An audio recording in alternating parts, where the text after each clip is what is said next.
亲爱的朋友们，欢迎来到微光夜读。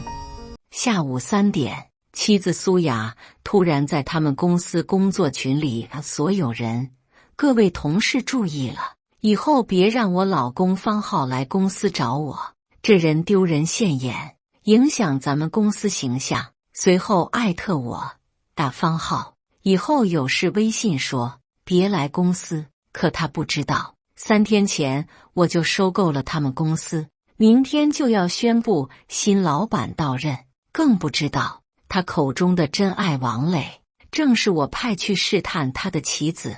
接下来开始我们本期故事，记得点击订阅并开启小铃铛。下午3点，我正在茶餐厅和客户谈合作，手机突然响个不停，点开一看，妻子苏雅把我拉进了他们公司的工作群。我愣了愣，苏雅从来不愿意让同事知道她有老公，今天怎么主动把我拉进群？翻看聊天记录，顿时明白了。苏雅，各位同事注意了，以后别让我老公方浩来公司找我，这人丢人现眼，影响咱们公司形象。王磊，销售总监。怎么了雅姐？发生什么事了？苏雅，别提了，中午居然穿着地摊货来我们公司，还在前台大声嚷嚷，说什么要见他老婆，前台小妹都被他吓坏了。林轩，苏雅闺蜜，不是吧？方浩哥看起来挺斯文的啊。苏雅，斯文？你们没看见他那副穷酸样，一身地摊货，连双像样的鞋都没有。我在公司好不容易建立起的形象都被他给毁了。看着这些消息，我苦笑摇头。中午我确实去过他公司，不过是去确认收购进度的。我穿的确实是便宜货，但这是我的习惯。身家过亿的我从来不喜欢显摆，更何况3天前我已经秘密收购了他们公司80%的股份，明天就要公布新老板到任的消息。苏雅，打方浩，以后有事微信说，别来公司，太丢人了。我正准备回复，群里又炸开了锅。王磊，雅姐，你老公是做什么工作的？苏雅，别提了，就是个小公司的普通职员，一个月4000块，连我零花钱都不够。财务部张姐，4000块在北城能干什么？房租都不够吧？苏雅，可不是吗？要不是看在结婚3年的份上，我早就……他这话说了一半就停了，但意思很明显。我深吸一口气，在群里发了条消息，我知道了，以后不会再去公司找你。苏雅，知道就好，记住了，以后低调点，别给我添麻烦。王磊，雅姐，要不中午一起吃饭？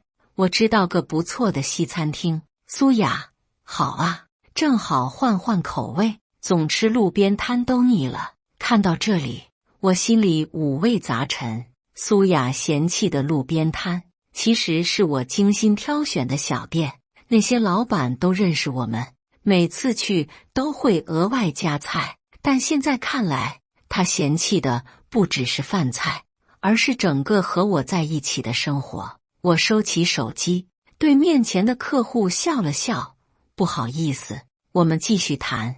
客户好奇地问，方总，家里有什么急事吗？我摇摇头，没事，就是老婆在工作群里聊天，挺有意思的。客户哈哈大笑，方总真是模范丈夫，连老婆工作都这么关心。如果他知道我老婆刚刚在群里把我骂了个狗血淋头，估计就不会这么说了。签完合同，我开车回到家，苏雅还没下班，家里冷冷清清。我坐在沙发上，重新打开那个工作群，群里的聊天还在继续。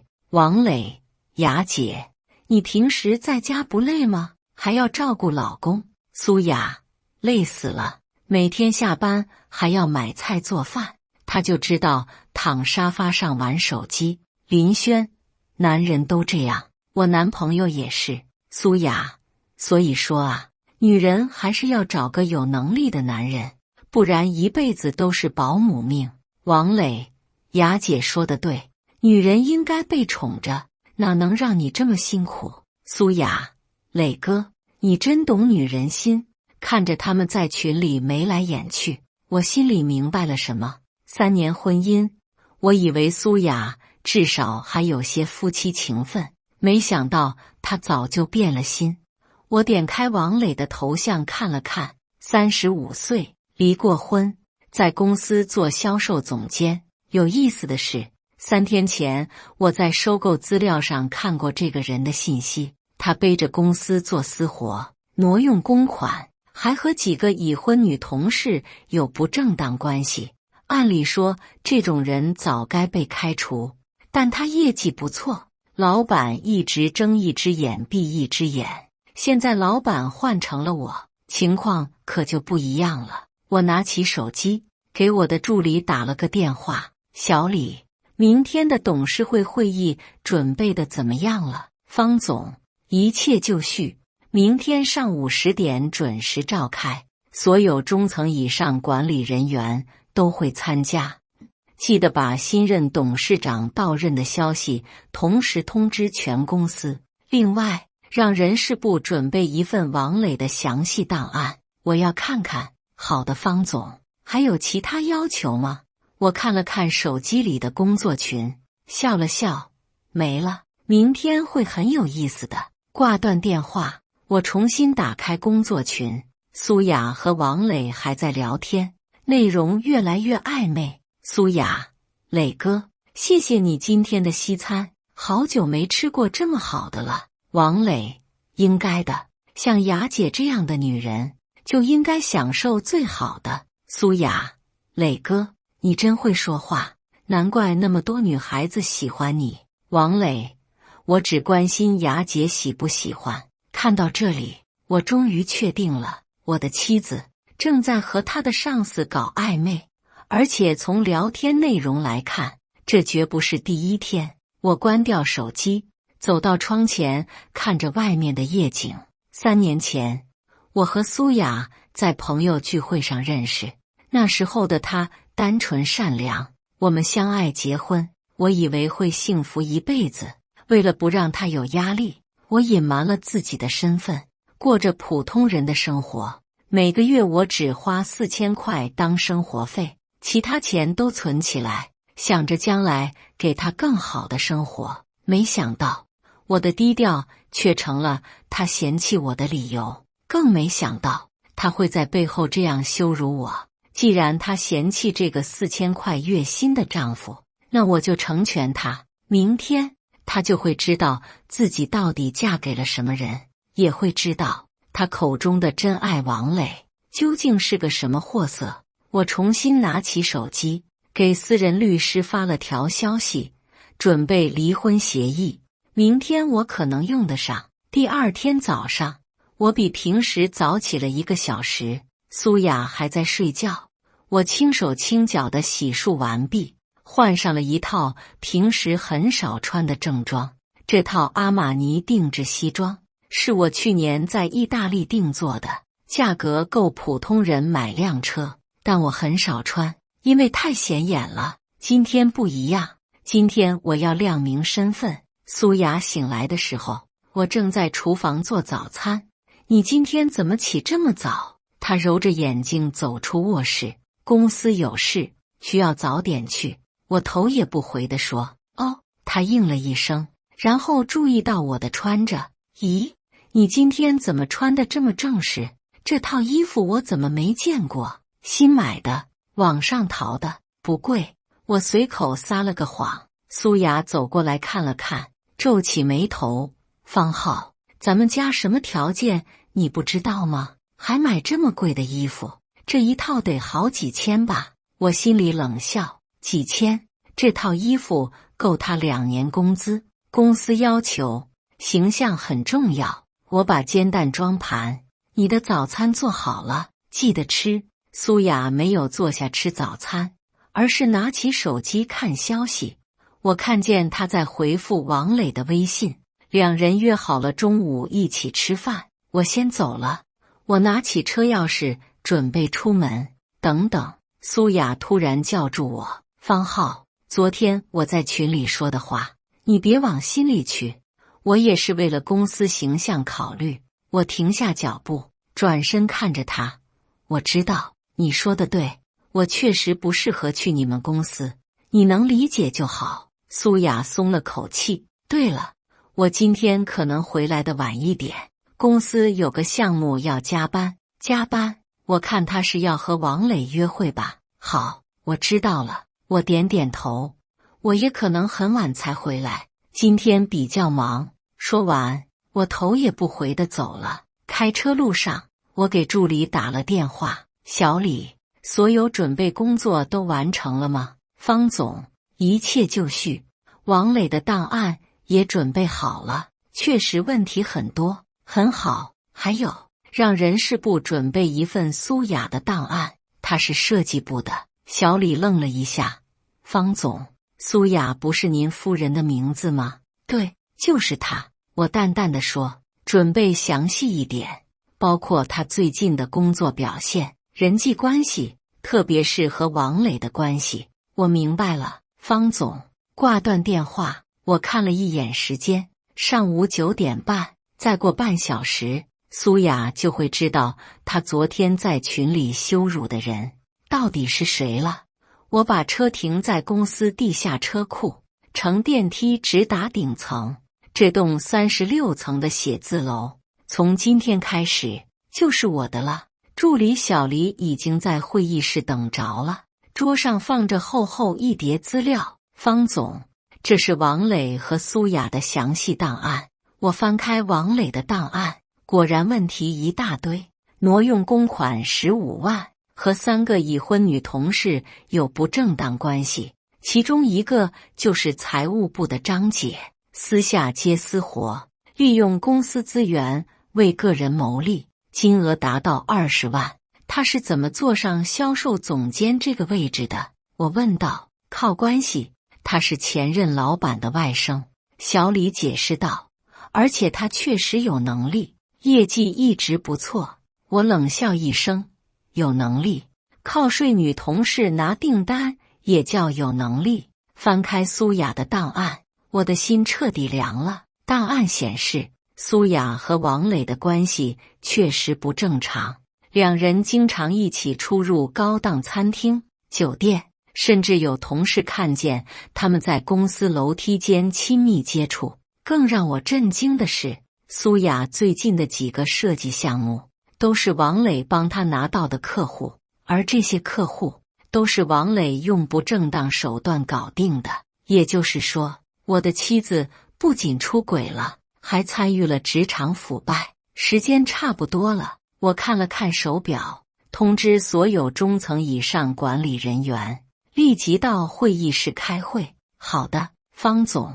10分钟后，会议室里坐满了人。我从后门走进去，在主席台就坐。台下的人都愣住了，谁也没想到新老板这么年轻。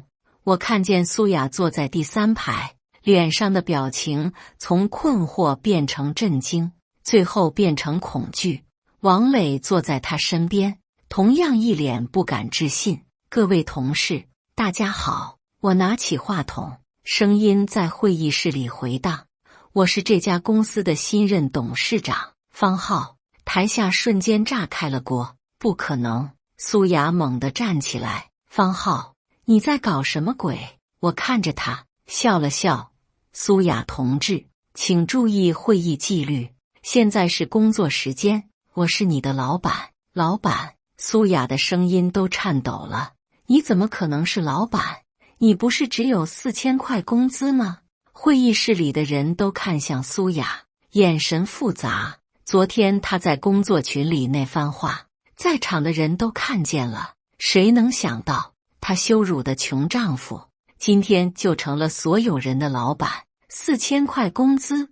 我装作很困惑的样子。苏雅同志，你是不是搞错了什么？我从来没有拿过4000块工资。不可能！苏雅几乎要哭出来了。你每个月就给家里4000块，你说那是你全部的工资？我点点头。哦，你说那4000块啊，那是我给自己定的零花钱标准，毕竟花钱太多不好，要勤俭节约嘛。台下一片哗然。王磊这时候站了起来，方总，就算您是老板，也不能这样羞辱员工的妻子吧。我看向王磊，眼神瞬间变冷。王磊同志，你很关心苏雅同志啊？我们是同事，当然要互相关心。王磊有些心虚。是吗？我拿起桌上的档案，那你能解释一下，为什么你的银行流水显示，最近1个月你在高档餐厅和酒店的消费，都是和苏雅同志一起的吗？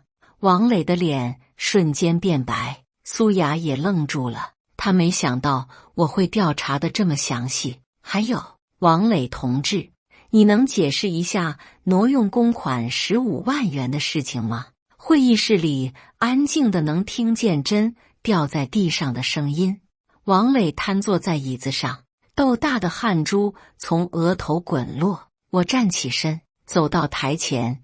各位同事，今天召开这个会议，除了宣布我正式就任董事长之外，还要处理几件事。第一件事，销售总监王磊因为挪用公款、利用职务之便谋取私利等行为，即日起解除劳动合同，并移交司法机关处理。第二件事，设计部苏雅因为参与职场腐败，违反公司规章制度，即日起开除处理。第三件事，所有涉及王磊违法行为的相关人员，公司将进行彻底调查，绝不姑息。台下再次炸开了锅。苏雅猛地站起来。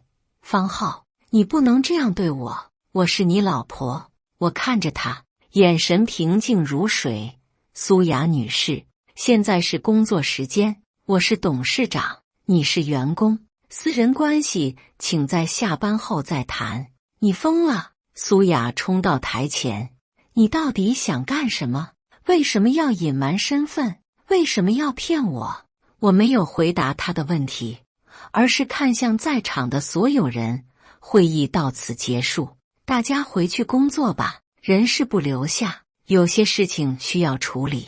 员工们陆续离开，会议室里只剩下我、苏雅、王磊和几个人事部的人。苏雅坐在椅子上，眼泪止不住的流。王磊则彻底崩溃了，双手抱头蹲在地上。方浩，苏雅哭着说，我知道错了，你能不能原谅我？我们回家好好谈谈行吗？我看着他，心里五味杂陈。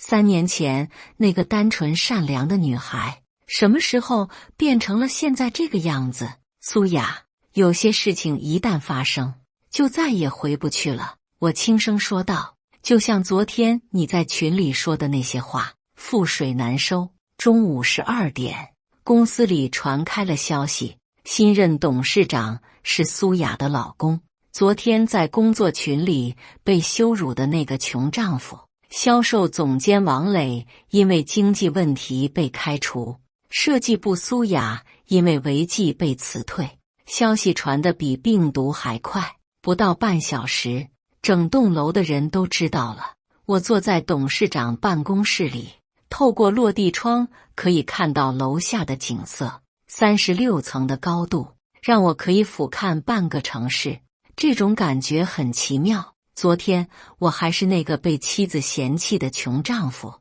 今天就坐在了金字塔的顶端。助理小李敲门进来，方总，苏雅女士在楼下不肯走，说要见您。我看了看手表，让她等着吧，我先处理其他事情。另外，王磊已经被带走调查了，初步估算，他涉案金额可能超过50万。我点点头，让法务部配合调查，该追回的钱一分不少。小李走后，我打开电脑，开始处理工作邮件。收购这家公司原本只是我商业版图中的一小块拼图，没想到会以这种方式和苏雅产生交集。3年前，我就是在这家公司楼下的咖啡厅第一次见到苏雅的。那时候她刚毕业，在这里做实习设计师，每天中午都会到咖啡厅买杯咖啡。我被她的单纯吸引，主动搭讪认识。为了不让她有压力，我谎称自己是普通上班族。现在想想，如果当初我坦诚相待，会不会是另一种结局？但是没有如果，感情经不起考验，人性也经不起试探。下午2点，小李再次敲门。方总，苏雅女士还在楼下。她说不见到您不会走。我叹了口气，让她上来吧。几分钟后，苏雅出现在办公室门口，她的眼睛红肿，妆也哭花了，看起来很狼狈。进来吧。我指了指面前的椅子。苏雅走进来，小心翼翼地坐下。她看着奢华的办公室，眼神复杂。说吧，有什么事？我没有抬头，继续看着文件。方浩，我知道错了。苏雅的声音很小，你能不能给我一次机会？什么机会？我终于抬起头看着她。我想回到你身边，我们重新开始好不好？苏雅眼中含着泪水。我发誓，以后再也不会背叛你了。我放下手中的文件。苏雅，你觉得我们之间还有可能吗？当然有。苏雅激动地说，我们是夫妻，结婚3年了，难道这些都不算什么吗？那你告诉我，昨天在群里羞辱我的时候，你有没有想过我们是夫妻？苏雅愣住了。和王磊约会的时候，你有没有想过我们是夫妻？在背后说我穷酸的时候，你有没有想过我们是夫妻？我的声音越来越冷。苏雅，有些话一旦说出口，有些事一旦做了，就再也回不去了。苏雅哭得更厉害了。我错了，我真的知道错了。我被王磊骗了，他说他爱我，会给我更好的生活。我一时糊涂才，所以你觉得我给不了你更好的生活？我打断了他的话。不是的，我现在知道你这么有钱，我们可以过很幸福的生活。我冷笑一声。苏雅，你听听你自己在说什么？因为我有钱，所以你想回到我身边？不是这样的。苏雅急忙解释，我是爱你的，只是什么？只是你以为我穷的时候就可以随意践踏我的尊严。办公室里安静了下来，只有苏雅的哭声。我走到窗前，背对着她。苏雅，我们离婚吧。不要。苏雅猛地站起来。方浩，我不同意离婚。我转身看着她，你不同意也没用，该准备的材料我都准备好了。说着，我从抽屉里拿出一份文件递给他，这是离婚协议，你看看。苏雅接过文件，越看脸色越白。1000万，她难以置信地看着我。你要给我1000万分手费？对，1000万，足够你下半辈子衣食无忧了。我淡淡地说，但有一个条件，从此以后你不能以我前妻的身份出现在任何场合。苏雅愣愣地看着协议书，半天说不出话。1000万对普通人来说是天文数字，但他知道，这对我来说可能只是零花钱。方浩，钱我不要。苏雅把协议书放在桌上，我只要你，我们重新开始好不好？我摇摇头。苏雅，有些东西一旦失去就找不回来了，就像你对我的爱，就像我对你的信任。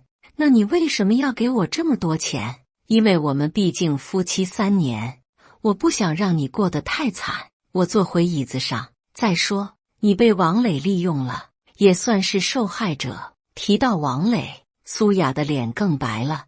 他真的贪污了吗？不仅贪污，还涉嫌诈骗。你知道他为什么追求你吗？苏雅摇摇头，因为他以为我真的只是个穷丈夫，想通过你从我这里套取一些信息。看看能不能从我身上捞点好处。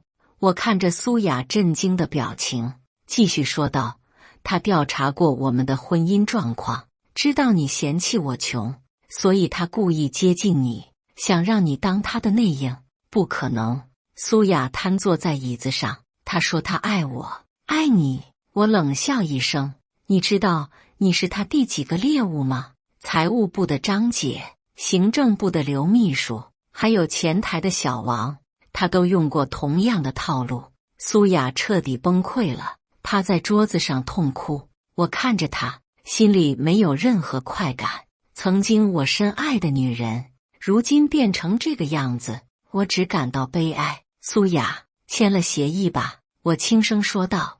我们都需要一个新的开始。半个小时后，苏雅在离婚协议上签了字。她走的时候没有再说什么，只是回头看了我一眼，那眼神里有后悔，有不甘，还有一丝解脱。我坐在办公室里，看着外面的夕阳西下，3年的婚姻就这样结束了。离婚协议签完的第3天，一个意外的电话打破了我平静的生活。方先生，我是市人民医院急诊科医生，苏雅女士出了车祸，情况比较严重，您能过来一趟吗？我正在开会，听到这个消息愣了愣。为什么通知我？我们已经离婚了，他的紧急联系人填的是您，而且他一直在喊您的名字。我看了看会议室里的高管们，叹了口气，我知道了，马上过去。赶到医院的时候，苏雅还在抢救。医生告诉我，她是酒后驾车撞到了护栏，伤势不轻，但没有生命危险。她为什么喝酒？我问主治医生。根据血液检测，酒精浓度很高。家属说，最近她心情不好，一直在酗酒。我坐在急诊科的走廊里等待，心情复杂。虽然我们已经离婚，但看到他受伤，我还是有些担心。2个小时后，苏雅被推出手术室，她还在昏迷中，脸上缠着绷带，看起来很虚弱。医生说她需要住院观察1周，我办了住院手续。第2天下午，苏雅醒了，她看到我坐在病床边，眼泪瞬间涌了出来。方浩，你怎么在这里？医院通知我的。我递给他一杯水，感觉怎么样？很疼。苏雅想要坐起来，但牵动了伤口，疼得皱起眉头。别动，好好休息。我扶她躺好。医生说你酒后驾车，为什么这么不小心？苏雅低头不说话，眼泪一滴滴落在被子上。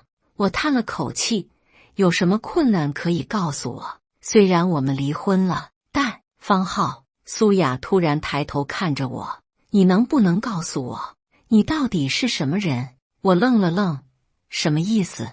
你的身份，你的背景，你到底有多少钱？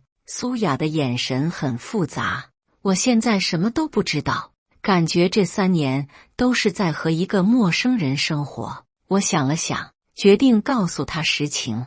我叫方浩，今年28岁，18岁开始创业，现在拥有3家上市公司，资产大概在50亿左右。苏雅倒吸一口凉气，50亿，包括房产、股权、现金等等。我淡淡的说，我们结婚前我就有这些了，那你为什么要隐瞒？为什么要装穷？苏雅激动地问。因为我想要一份纯粹的感情。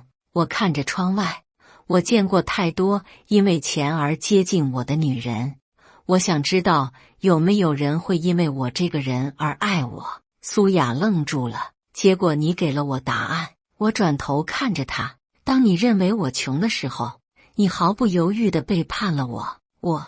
苏雅张了张嘴，说不出话来。苏雅，你知道这3年我过得有多辛苦吗？我的声音有些苦涩。为了维持这个角色，我每天坐公交车上班，穿便宜的衣服，吃路边摊。而你呢？你嫌弃我没钱，嫌弃我没本事，甚至在同事面前羞辱我。可是我从来没有后悔过，因为我以为你至少还爱着我这个人。苏雅哭得更厉害了。我对不起你，我真的对不起你。算了，都过去了。我站起身，你好好养伤，医药费我已经交了。方浩，你不要走。苏雅抓住我的手，我们能不能重新开始？我看着她的手，心里一片平静。苏雅，有些东西一旦破碎，就再也粘不回来了。我轻轻抽出手，就像我们的婚姻。可是我现在知道错了，我可以改的。知道错了，我苦笑一声。你知道错在哪里了吗？苏雅愣住了。你以为自己错在不该背叛我，不该和王磊搞暧昧，对吗？苏雅点点头。错了。我摇摇头。你最大的错误是从来没有真正爱过我。什么意思？如果你真的爱我，即使我真的只有4000块工资，你也不会嫌弃我。我看着他，如果你真的爱我，即使有人给你更好的条件，你也不会背叛我。可是现在我知道你这么有钱，所以你想回到我身边。我打断了他的话。苏雅，你听听你自己在说什么？你爱的不是我，是我的钱。苏雅彻底沉默了。我走到门口，回头看了他一眼。好好休息，这是我最后一次来看你。走出医院，我深深吸了一口气，3年的感情终于彻底结束了。回到公司，助理小李等在办公室门口。方总，有个情况需要汇报，说王磊的案子有了进展，检察院那边说他可能面临10年以上有期徒刑。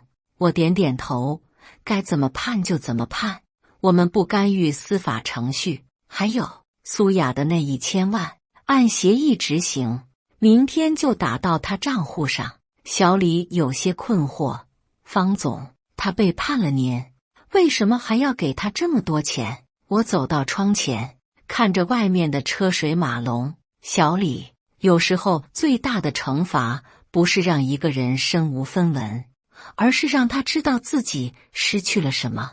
1000万对苏雅来说是巨款，但他会明白，这些钱永远买不回我对他的真心。这1000万既是我对3年婚姻的了断，也是我对自己过去的告别。小李似懂非懂地点点头。当天晚上，我搬到了山顶的别墅，这里是我真正的家，有游泳池、花园、书房，还有我最喜欢的天台。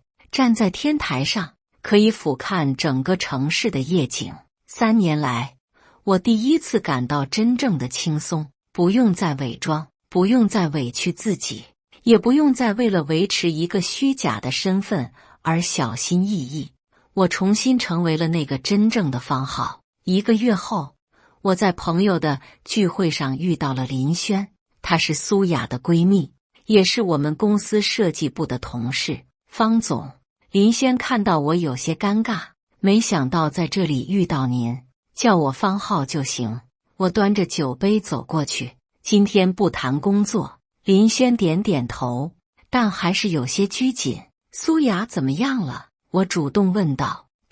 她现在状态不太好。林轩犹豫了一下，自从车祸后，她就一直在家里，不怎么出门。工作找了吗？找了几家公司，但都不顺利。林轩叹了口气，你也知道，现在网上关于他的传言很多，很多公司都不敢要他。我皱了皱眉，什么传言？说她是攀高枝失败，被富豪老公抛弃的女人，还有人说她是小三上位，现在被正妻扫地出门。听到这些，我心里有些不舒服。虽然苏雅背叛了我，但这些谣言太过分了，我会处理的。我对林轩说，让他安心找工作，不要被这些闲言碎语影响。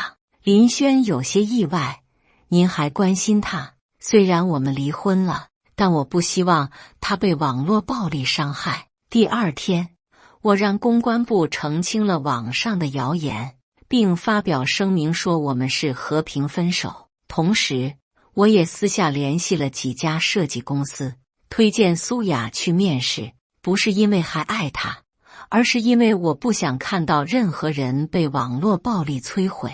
1周后，苏雅给我发了条短信：谢谢你帮我澄清谣言，我在新公司上班了。我回复：好好工作，重新开始。她又发来一条：方浩，我能请你吃顿饭吗？就当是感谢。我想了想，回复：不用了，你好好照顾自己。放下手机，我继续投入到工作中。收购苏雅前公司后，我开始了新的商业计划。这家公司主要做室内设计，我准备将它打造成行业标杆。方总，这是新的项目报告。助理小李递给我一份文件，是一个5星级酒店的设计项目，预算3000万。我翻看着报告，突然看到一个熟悉的名字，项目负责人怎么是苏雅？哦，这是他新公司接的项目，我们是甲方。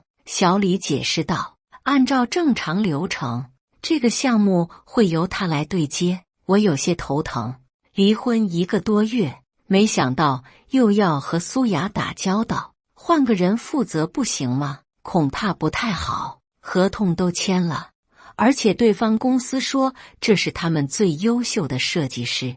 我叹了口气，那就按正常流程走吧。2天后，苏雅来公司汇报项目进度，她看起来瘦了很多，但精神状态比上次在医院时好了不少。方总，这是初步的设计方案。苏雅很正式地递给我一份文件，我接过来翻看，不得不承认，她的专业能力确实不错，整体不错，但这里的空间布局需要调整。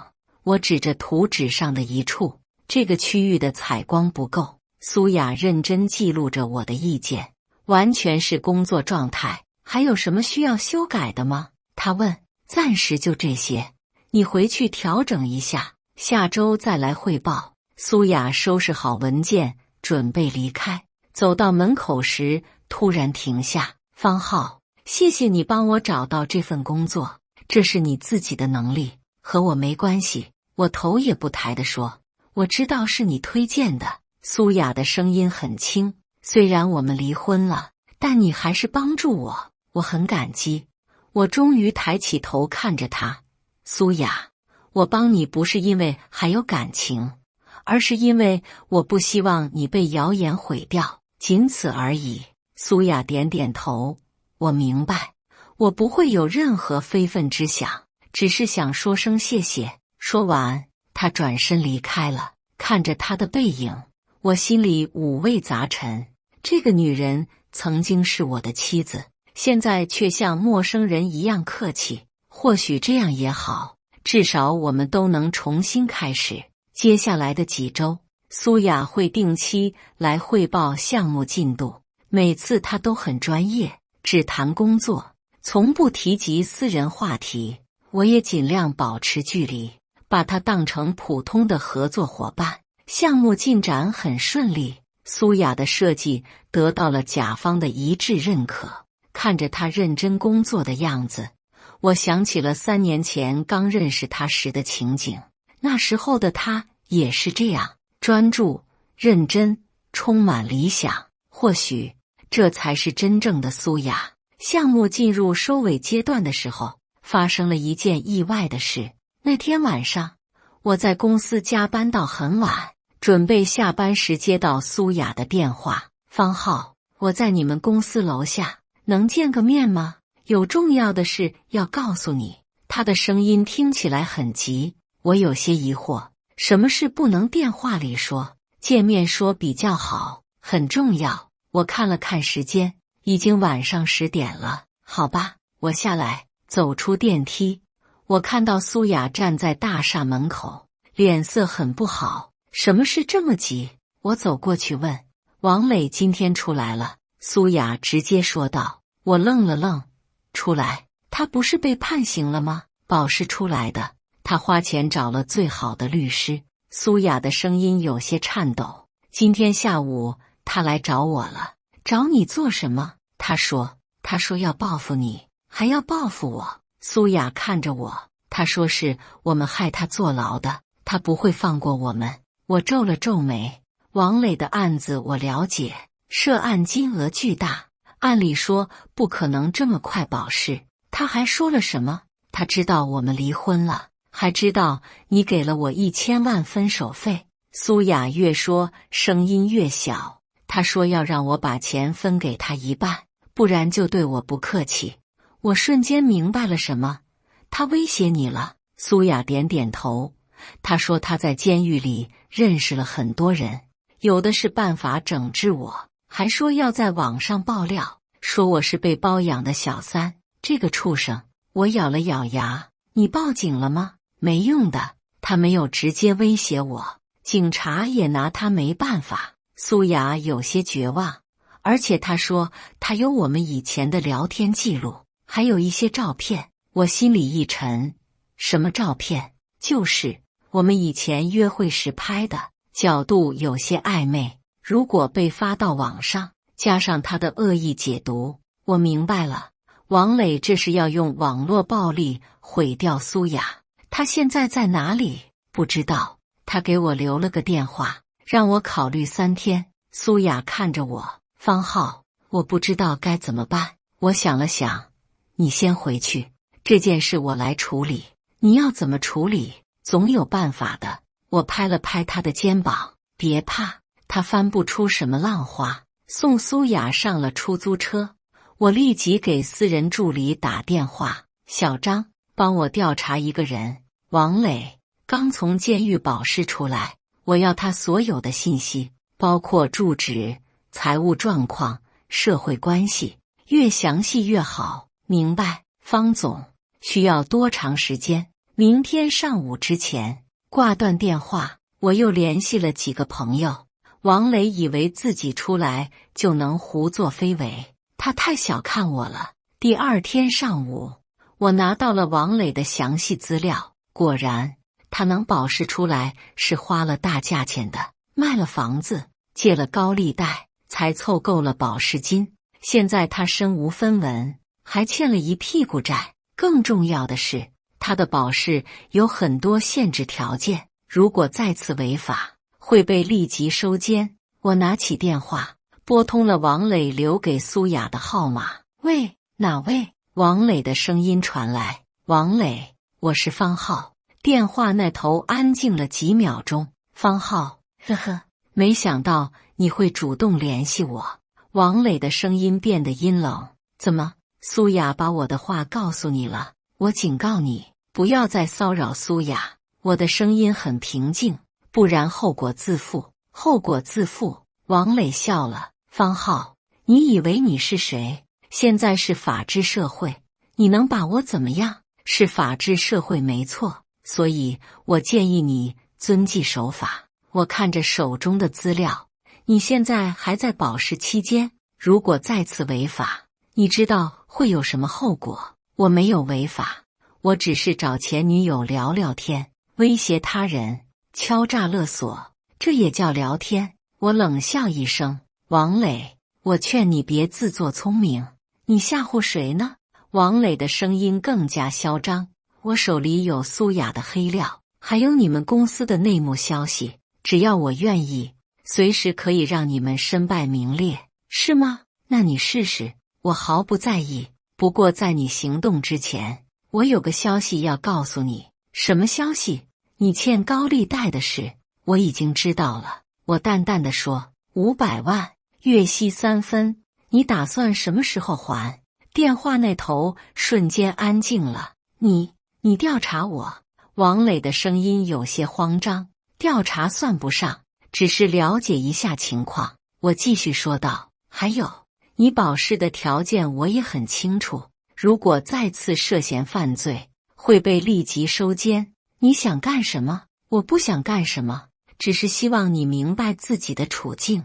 我的声音变得严肃。王磊，你现在已经是泥菩萨过江了，还想着报复别人。就算我处境不好，但我手里有你们的把柄，大不了鱼死网破。鱼死网破。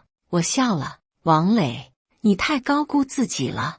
你手里那些所谓的黑料，对我来说不痛不痒。但你如果敢发布，我保证你会重新回到监狱。你威胁我，不是威胁，是忠告。我看了看时间，给你一个建议，趁着还没有彻底完蛋，找个地方老实生活，不要再想着报复了。你没有那个实力。说完，我直接挂断了电话。挂断电话后，我给苏雅发了条信息：王磊的事处理好了，他不会再骚扰你。很快，苏雅回复：真的吗？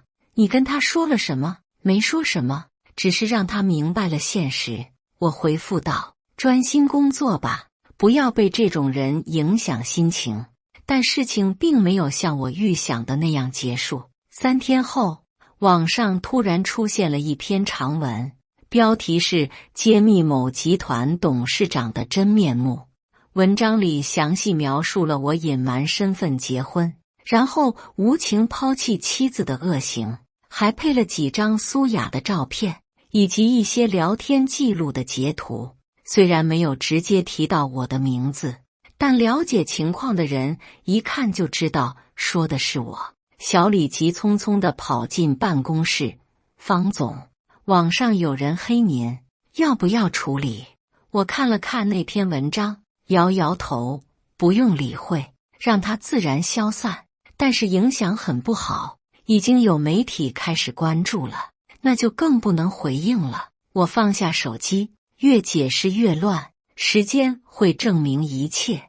但王磊显然不打算就此罢休。接下来几天，网上陆续出现了更多类似的文章，有说我是靠不正当手段发家的，有说我在商场上手段狠毒的，还有说我私生活混乱的。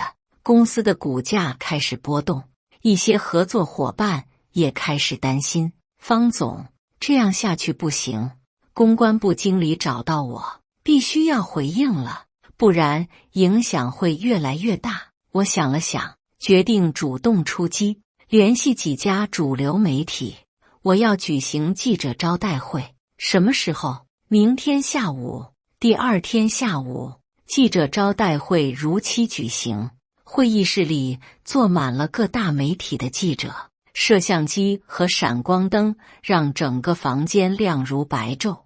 我穿着深色西装，从容地走到台前：各位媒体朋友，大家好。我拿起话筒：今天召开这个记者会，是想就最近网上的一些传言做个说明。台下立即安静下来。首先，关于我隐瞒身份结婚的问题，我看着台下的记者，这确实是事实。我在结婚时没有告诉我的前妻我的真实身份。记者们开始窃窃私语，但我要说明的是，我这样做不是为了欺骗，而是为了得到一份纯粹的感情。我继续说道：我希望有人能够因为我这个人而爱我，而不是因为我的财富。那结果呢？一个记者大声问道。结果很遗憾，我失败了。我苦笑一声。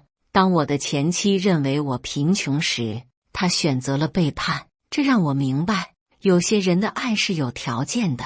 那你为什么要给他1000万分手费？另一个记者问。因为我不想他因为我们的离婚而生活困难。我如实回答。虽然他背叛了我，但我们毕竟有过3年的夫妻感情。有网友说你是无情的资本家，你怎么回应？我承认我在商场上会很强硬，但这是商业竞争的需要。我看着提问的记者。至于无情，我想我刚才的回答已经证明了我的态度。那些指控你发家手段不正当的传言，你怎么解释？我欢迎任何人来调查我的发家史。我坦然地说，我18岁开始创业，每一分钱都来路清白。如果有人能找到任何违法证据，我愿意承担相应责任。记者会持续了1个小时，我回答了所有问题。会后，网上的风向开始发生变化，很多人开始同情我的遭遇，认为我是感情的受害者，也有人开始质疑王磊发布那些文章的动机。当天晚上，苏雅给我打来电话：“方浩，对不起。”她的声音很沉重，“都是因为我，你才被人这样攻击，这不怪你。”我靠在沙发上，王磊这种人，就算没有你，也会找其他借口。记者会我看了，你说的都是真的吗？哪句话？你说希望得到一份纯粹的感情，不希望别人因为财富而爱你。我沉默了几秒钟，当然是真的。那我，苏雅的声音有些哽咽，我是不是让你很失望？苏雅，过去的事就让它过去吧。我轻声说道，我们都要向前看。如果我当初知道真相，如果我没有被物质蒙蔽双眼，我们会不会有不同的结局？没有如果。我摇摇头，感情不能重来，人性也经不起假设。电话那头传来苏雅的哭声：“方浩，我知道我们不可能重新开始了，但我想告诉你，我现在真的知道错了。我知道。”我看着窗外的夜景，你能认识到这一点，说明你在成长，这对你来说是好事。那你还恨我吗？我想了想，恨你？不，我不恨你，我只是感到遗憾。遗憾什么？遗憾我们没能走到最后，遗憾3年的感情败给了现实。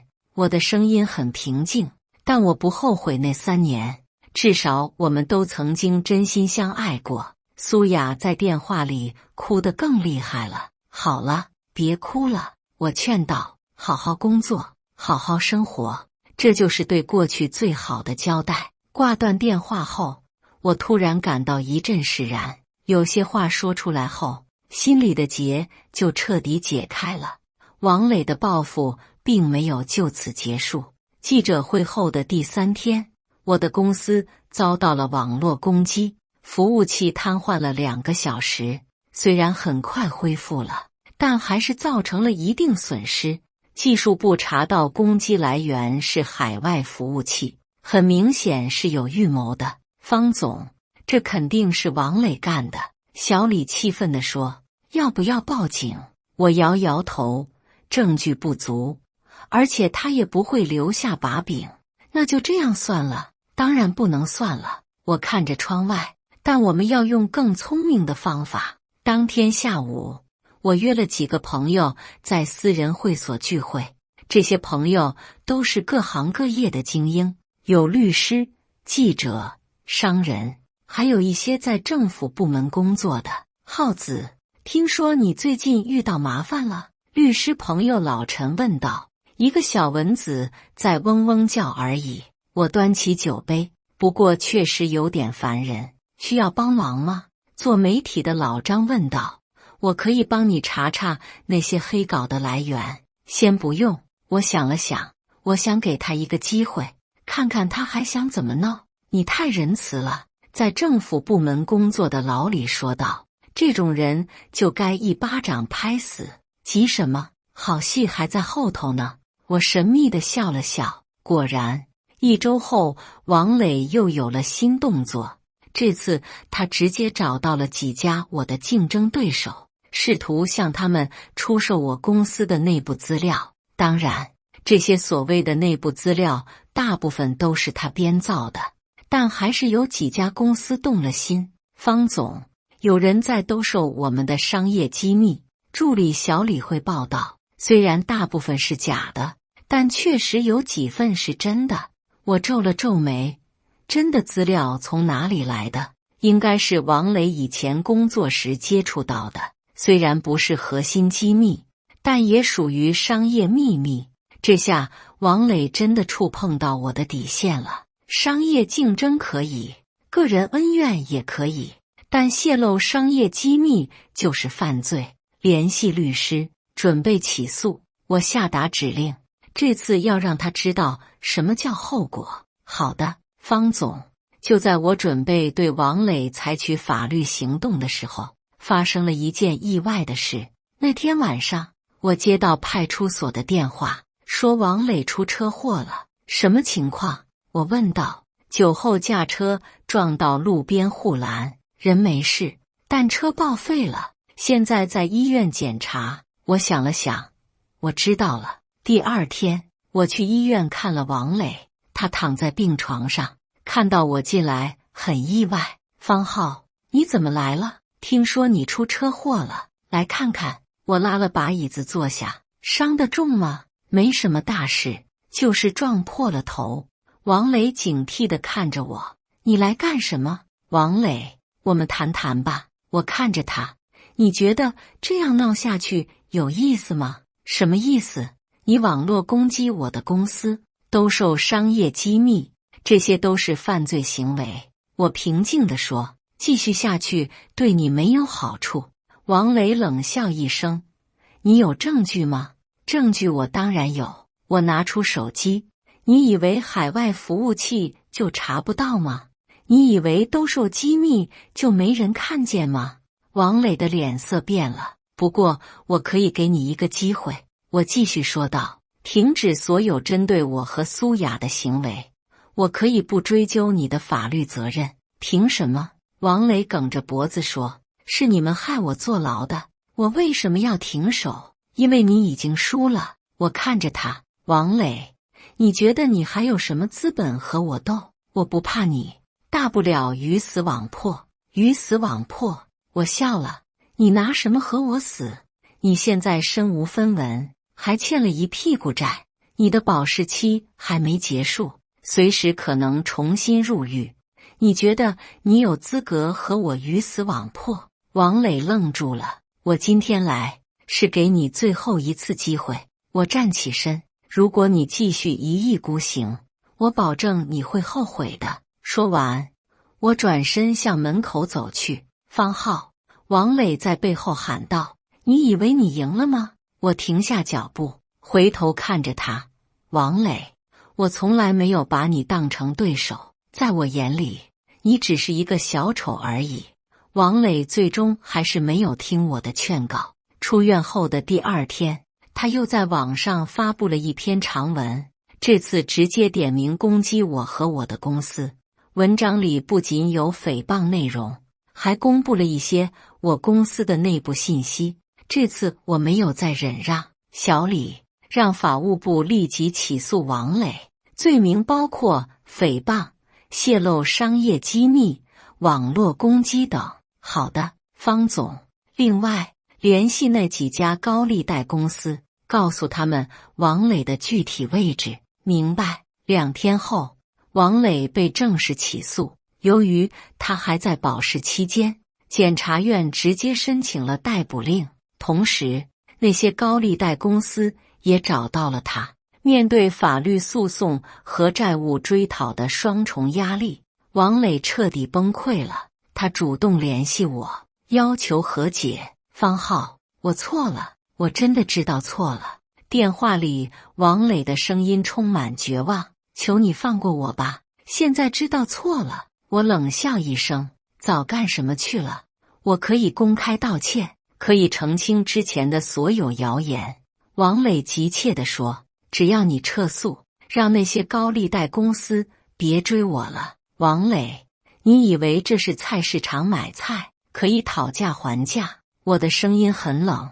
法律程序已经启动了，不是我说撤就能撤的。那怎么办？我真的没办法了。很简单，等着法院判决，然后进监狱服刑。我毫不客气地说，至于高利贷的事，那是你自己的问题，与我无关。方浩，我们好歹认识一场，你就不能网开一面吗？认识一场。我想起他和苏雅的暧昧，想起他对我的羞辱。王磊，你觉得我们的于景浩39认识于景浩39愉快吗？王磊沉默了。还有一件事要告诉你，我继续说道，那些高利贷公司之所以能找到你，是因为我提供了信息。什么？王磊震惊了。你以为我只会用法律手段对付你？我冷笑道，王磊，这个社会很复杂，得罪了不该得罪的人，就要承担相应的后果。你这是违法的。违法？我只是告诉了他们一个欠债人的位置，这违什么法？我不屑地说。王磊，到了这个时候，你还在跟我讲法律？挂断电话后，我感到前所未有的轻松。3个月后，王磊因为多项罪名被判处5年有期徒刑，而那些高利贷公司也友好地帮他解决了债务问题。当然，代价是他名下所有的财产。王磊彻底完蛋了。这件事在网上引起了不小的轰动，很多人都在讨论资本家的报复，但我不在乎这些评论。有些人就是需要付出代价才能明白什么叫现实。王磊的事情结束后，我的生活重新回到了正轨，公司业务蒸蒸日上，股价也创了新高。那个酒店设计项目在苏雅的主导下顺利完成，甲方非常满意。方总，苏雅女士的设计确实很棒。项目负责人向我汇报，甲方希望能够长期合作。我点点头，那就按正常流程签订长期合作协议。好的。另外，苏雅女士想见您一面，说有重要的事要谈。我想了想，让她明天下午过来吧。第2天下午，苏雅准时出现在我的办公室。她看起来气色不错，比几个月前憔悴的样子好了很多。坐吧。我指了指面前的椅子。什么事？首先要谢谢你，苏雅认真地说。这次的项目让我在新公司站稳了脚跟，这是你应得的。项目做得确实不错。还有王磊的事。苏雅看着我，我知道你是为了保护我才对他下手的。我摇摇头，你想多了。我对付王磊是因为他触犯了我的底线，和你没有关系。苏雅笑了笑，不管怎么说，还是要谢谢你。客户好奇地问，方总，家里有什么急事吗？战友有。苏雅深吸一口气，方浩，我要结婚了。我愣了愣，没想到他会说这个。恭喜你。我很快恢复平静。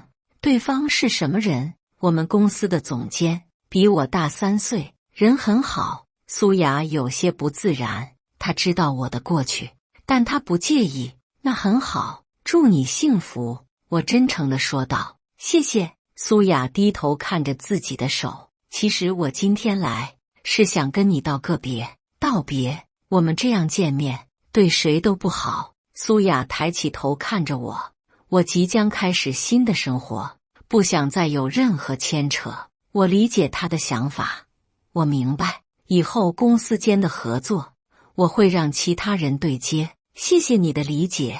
苏雅站起身，方浩，虽然我们的婚姻失败了，但我从来没有后悔过认识你。我也是。我也站起来。苏雅，希望你这次能找到真正的幸福。我会的。苏雅走到门口，突然回头，方浩，你也要幸福。看着他离开的背影，我心里五味杂陈。这可能是我们最后一次见面了。3年的婚姻，半年的纠葛，终于彻底结束了。1个月后，我在报纸上看到了苏雅的结婚消息。照片里的她笑得很开心，看起来真的找到了属于自己的幸福。我衷心的祝福她。至于我自己，虽然这段经历让我对感情更加谨慎，但我没有失去对爱情的信心。只是下一次，我会选择坦诚相待。人生很长，总会遇到那个真正懂得珍惜的人，而这段过往已经成为我人生中的一课。它教会了我什么是真爱，什么是背叛，什么是宽恕，什么是成长。